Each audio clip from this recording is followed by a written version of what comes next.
done it. By God. That's a shout out to Jim Ross, by the way, if people don't understand that. Wow, by God. John Cena has finally done the impossible, folks. He's finally managed to make his failing, boring title run heel turn actually kind of mean something to people like me. Yeah, he's finally done it. All right, we're talking about the June 20th edition of Friday Night SmackDown, where he cuts the Cena pipe bomb. Now, anybody that understands the pipe bomb, folks, listen. Go ahead and subscribe and like the video if you want to. I don't care if you do. Go ahead, just go ahead, just look at it for a couple seconds before I get into this. 14 years ago, CM Punk cut probably his most famous, infamous, memorable promo when he cut it on John Cena in the lead up to the Money in the Bank match, in which he won and then temporarily left and then came back and all that good stuff, and he was white hot at that time.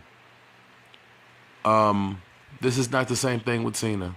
This could change. This could turn it around for him. But in that promo, he talked about a different array of stuff. How Cena was, kissing Vince's ass, and he was Mr. Corporate, and fans hate him, and he knows that he hates himself, and all this stuff.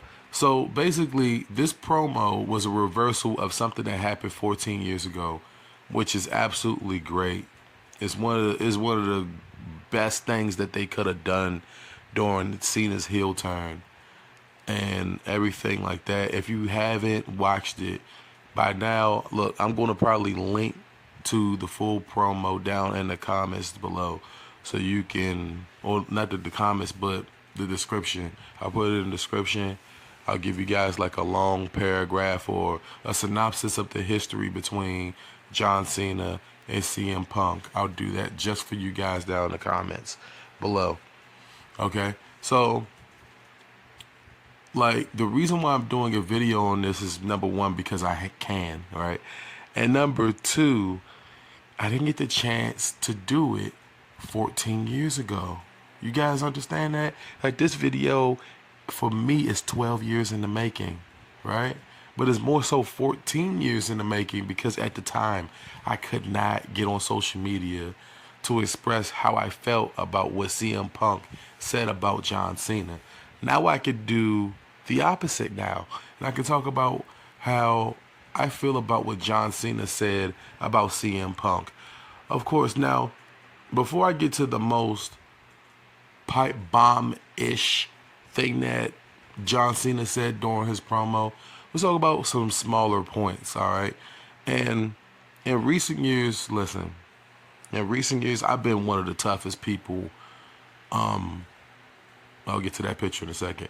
I've been one of the toughest critics of Phil Brooks, all right?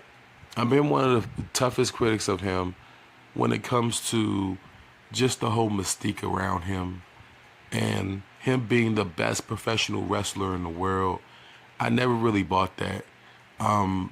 Even in his ECW days, his come-up days with Paul Heyman and those matches, none of those matches were really, I was like, man, this is a star-making performance. They always told you that he had a background of jiu-jitsu or that he had like the crazy feet. They call crazy feet. I was never really impressed with his in-ring ability.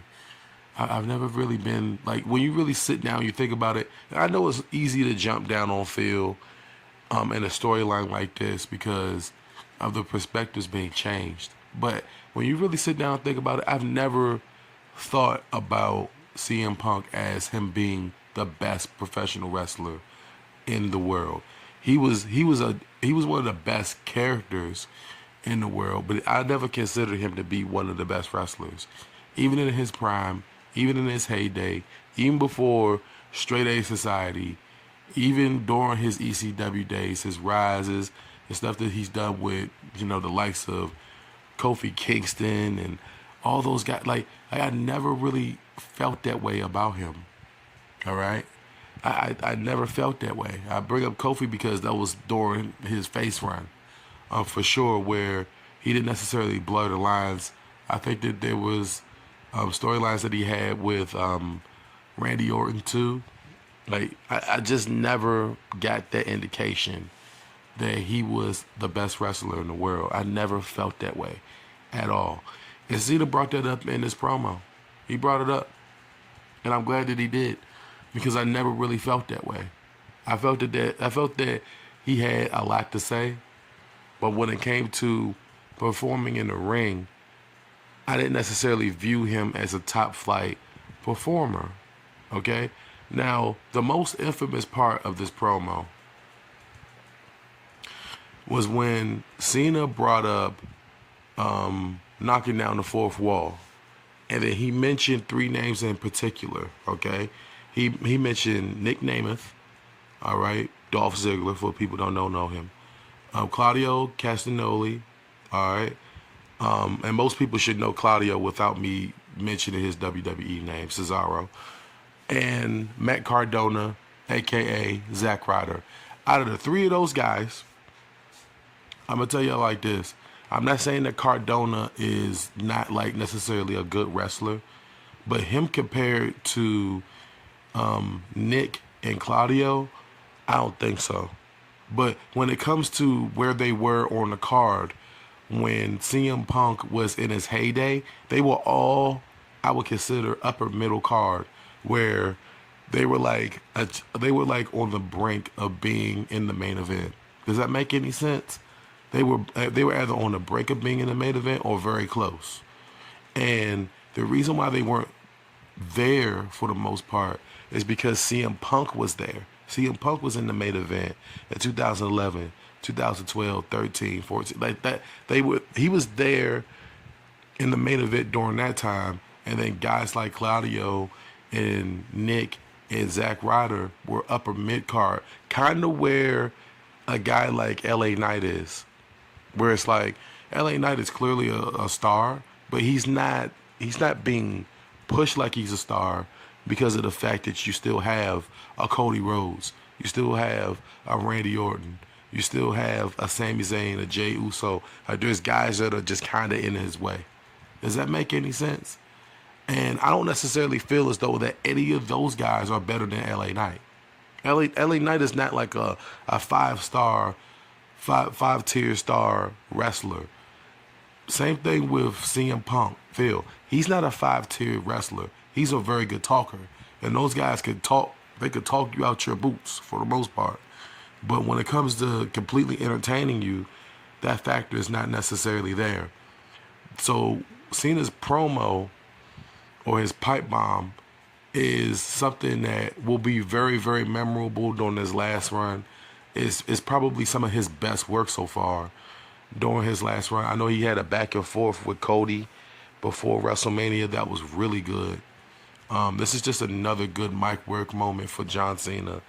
And it just puts it into perspective that, like, the feelings that most of us have about Phil, like, we don't really stand alone on that. And y'all notice that the WWE had, on purpose, they didn't have anybody come out to save Phil. Like, there was nobody there to save Phil. That's crazy when you really think about it. Like, how the locker room feels about him. I don't know if they did that on purpose. I don't know. Like, but the thing is that when Cena got put through the table a few years back, I don't know if who was he fighting in that match? I think he was fighting Sheamus or something. I don't know who he's fighting in that match. He might have been fighting he might have been fighting Ron Killings in that match in which he got put through the table in the pipe bomb. It could have been that. It could have been that. Because I think that Cena feuded with Cena either in like a few months after, or I don't know. I think I got my timelines messed up. But it was one of those type of things where, like, the callbacks that the WWE are doing is really good. This was a really good callback and a good role reversal. Something that you don't think that the WWE is capable of. I'm pretty sure that Phil pitched it himself. Okay? But it's something that makes you think about the whole Power dynamics, bro. I mean, this is a power dynamics thing when it comes to promos and getting a match over, and the whole Saudi Arabia thing. Like, people going to watch the match. Cena should retain. And the whole King of the Ring thing. Let me tell y'all something. The whole King of the Ring thing. I don't know what they're doing. I think that, I would say that they're doing Orton and they're doing Rhodes. So they're going to do Orton and Rhodes. Okay. Probably in Saudi Arabia. And for all intents and purposes, there's no reason why Cody Rhodes would not win the King of the Ring. Like, that's what it looks like they're going to do. If Jey Uso wins it, I mean, it is what it is. Like, at this point, I mean, this would be the year of Jey. The Royal Rumble, WrestleMania, King of the Ring. Like, this would be the year of Jey Uso. Because I'd fully expect for them to put that championship back on him at SummerSlam. But then again, like, they could pull the trigger on Seth Rollins cashing in on Goldberg at Saturday night's main event. I've already spoiled that for y'all. Matter of fact, I haven't spoiled that for y'all. That spoiler's coming up in a few days. I got a video about Goldberg that was gonna post out. I'm still gonna post it out, but I have to post this video before I post that video. I'll give you an explanation as to why I feel as though that Seth Rollins is gonna cash in at Saturday night's main event on Goldberg after he beats Gunther. I mean, clearly they're going to give Goldberg another championship run, right? So I'll explain that in the video, post-dated for later, okay? So, looks like it's going to be Cena versus Rhodes at SummerSlam, and I don't know. I don't know what's going to happen. Does The Rock get involved? I don't know. I just don't know. So let me know how you guys feel down below. How'd y'all feel about Cena's pipe bomb promo? I think it was well done. I think it had the proper callbacks. It did what it was supposed to do. Get interested in this match. These guys have a long history. And I don't expect for CM Punk to win this match at all. I expect for there to be a threat, maybe, of Seth Rollins next Saturday. But I expect for him to either pull the trigger at SummerSlam or Saturday night's main event. And if I'm a betting man, I would say that he's cashing in on Goldberg after he beats Gunther. Like, that's crazy. That's crazy to say that in 2025. Y'all really have to think about what I said. It's 2025, and we're talking about Goldberg being the world champion for 5 minutes while Seth Rollins cashes in on him. Doesn't that sound ridiculous? But like I said, man, y'all ain't got to like. Y'all ain't got to comment. Y'all don't got to subscribe.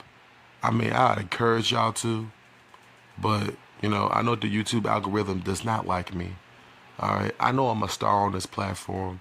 I don't have 100K followers or none of that stuff. I ain't begging nobody. I don't have no bots. All I got is heart, soul, and determination. And the determination to deliver the content to you guys because I love you guys. I really do. All right, stay safe, stay vigilant, and do what you got to do. Or I'm going to come on this platform and drop a pipe bomb just like Cena did on CM Punk and Storyline, by the way. That black referee, she's kind of cute, too. Let me know how you guys feel. It's WC. And I'm out of here, man. And until next time, take care of yourself and each other. All right? Stay tuned in the next week. I got videos coming up about Stephanie Vaquer. I already told you guys that I'm posting a video about Goldberg. That's definitely coming up. And then I have a surprise upload coming for you guys. I don't know. I'm going to flip a coin, but those two videos for sure are coming up. I'm also going to be doing an NBA Finals review coming up this Sunday, going into Monday. So look out for that. So I got content coming up for you guys in the next week. Let me know if there's anybody that y'all want me to talk about or anything, any subject that you want me to talk about down in the comments. I don't care what it is. I'm the world champion, bro. I can talk about anything at a high level. That's the reason why the name of this channel is called World Champion. So you subscribe for everything. You don't just subscribe for WWE. Subscribe for everything under the sun. Like I said, I love you guys. Stay vigilant. Just keep your minds open. Take care of yourselves.